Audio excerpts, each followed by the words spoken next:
Bunengia brevis-cylindrica. Cette espèce, un jeune sujet, ressemblerait à s'y méprendre à un Trichocereus candican. Mais le genre Bunengia est originaire du Brésil, où les cactacés ont développé pour leur multiplication un processus unique dans le monde végétal. C'est le céphalion latéral. Ce céphalion apparaît sur les sujets aptes à se reproduire, mais en moyenne pas avant 10 années de culture et une vingtaine de centimètres de hauteur, ce qui nous donne une écologie fragile.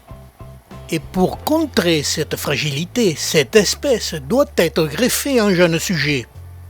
Dès l'apparition du céphalion, pendant les journées chaudes de la belle saison, presque tous les soirs apparaîtra la floraison. Les boutons se développent au sommet du céphalium et cette floraison est nocturne, donnant des fleurs jaune verdâtres curieusement colorées pour une floraison nocturne. Dès l'apparition du soleil, les fleurs se refermeront.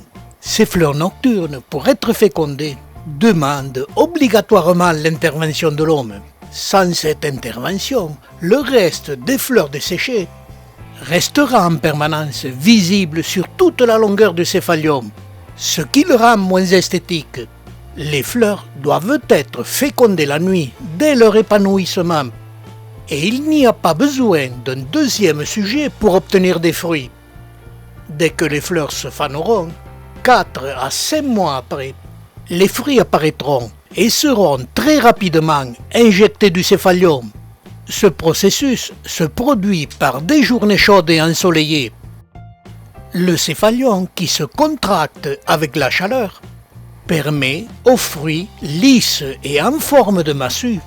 Dès qu'ils sont mûrs, ils se détachent de la plante et sont injectés. Ces fruits donnent plus ou moins de graines. Elles seraient plus nombreuses dans chaque fruit. Si j'avais un deuxième sujet pour la fécondation croisée, les graines noires et d'1 millimètre de diamètre germent facilement et donnent des semis sans grande difficulté. Mais quel fut pas mon étonnement de voir apparaître une touffe d'aiguillons au centre du céphalium. Par curiosité, je suivais et j'observais de semaine en semaine, de mois en mois, l'évolution et le développement de cette anomalie. Anormale du point de vue végétal. Je faisais 1000 suppositions. Est-ce un nouveau céphalium ou simplement un rejet? Les mois ont passé et au bout de 2 ans, j'avais la réponse. Ce n'était simplement qu'un rejet au milieu d'un céphalium. Cette espèce ne prolifère pas. Et émettre un rejet au milieu du céphalium, c'est exceptionnel.